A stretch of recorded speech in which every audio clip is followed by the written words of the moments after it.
Everyone, कैसे हो। स्वागत है एक बार फिर से आपका आपके अपने इस यूट्यूब चैनल ज्ञान विद्याकुल में। और प्यारे दोस्तों, आज हम फिर से सीख रहे हैं महत्तम समापवर्तक। बोले तो मैस है, इंग्लिश में कहेंगे HCF, हाईएस्ट कॉमन फैक्टर। क्या कहेंगे? Highest common factor. That means हम क्या करेंगे कि गुणनखंड विधि से 135 और 225 का निकालेंगे मैस HCF।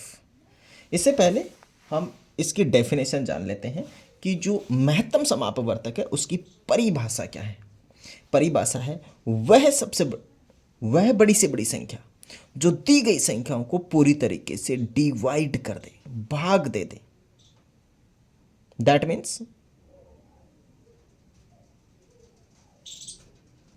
जो संख्या है इन दोनों को गुणा करने वाली, इन दोनों को भाग देने वाले होनी चाहिए और एक संख्या होनी चाहिए। जैसे मैं लिखूं एक जगह 6 और एक जगह लिखूं 12।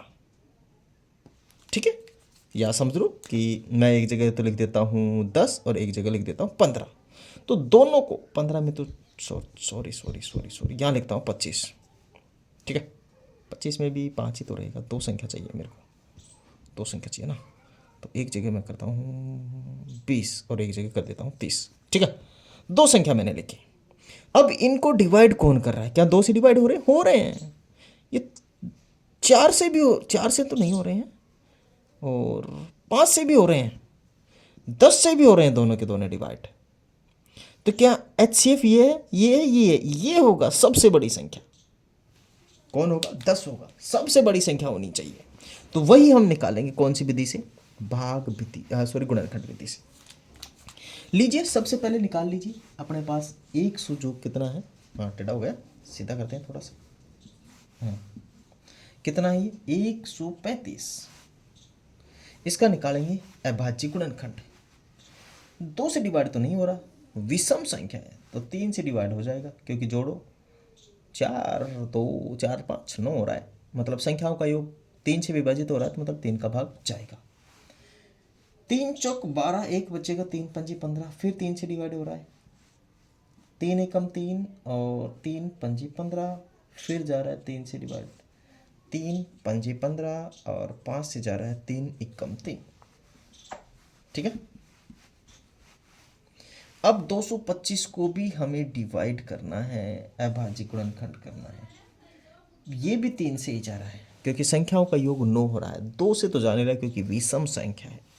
7 1 की 7 बार जाएगा, 1 बचेगा, और ये 15 में 5 बार जाएगा।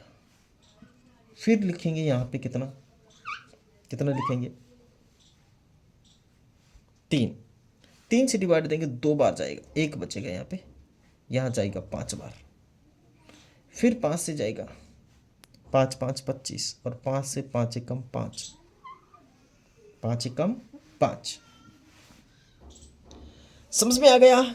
चलिए, तो अब आगे करेंगे। 135 लिखेंगे, यहाँ 225 लिखेंगे, और देखो 1 2 3, 3 बार है 3, माने 3 तो ये 3 है, और ये 3 है, और कितनी बार है ये? 3, तो पावर 3। 5 एक बार है, 5 एक बार है, 1 बार लगाएंगे। इधर 3 कितनी बार है? 2 बार है, मतलब 3 है 2 बार। 5 कितनी बार है? 5 है 2 बार। ओके, में से क्या होता है माय डियर? में से जो होता है वो होता है इनमें से कॉमन और छोटी पावर। कॉमन लेंगे और छोटी से छोटी पावर लेंगे। इनमें देखो दोनों कॉमन है, 3 3 है, लेकिन पावर छोटी किसकी? इसकी, तो 2 पावर लेंगे, 3 वाली नहीं लेंगे। इसमें देखो दोनों जगह है 5 5, तो 5 लिखेंगे, पावर छोटी लेंगे। इसे क्या लिख सकता हूँ मैं? 9। क्या लिख सकता हूँ? 9। इसे 5, 9 पंजे 45, 9 पंजे 45। तो आप का में से क्या होगा दोनों संख्याओं का? वो हो जाएगा आपका 45। कितना हो जाएगा? 45। क्या बात समझ में आ रही है? वीडियो अच्छा लग रहा है? समझ में आया नहीं आया बताओ मेरे को। समझ में आया, वीडियो अच्छा लगे तो वीडियो को लाइक कर दें, शेयर कर दें, एंड सब्सक्राइब कर लें। Thanks for watching. जय हिंद, वंदे मातरम।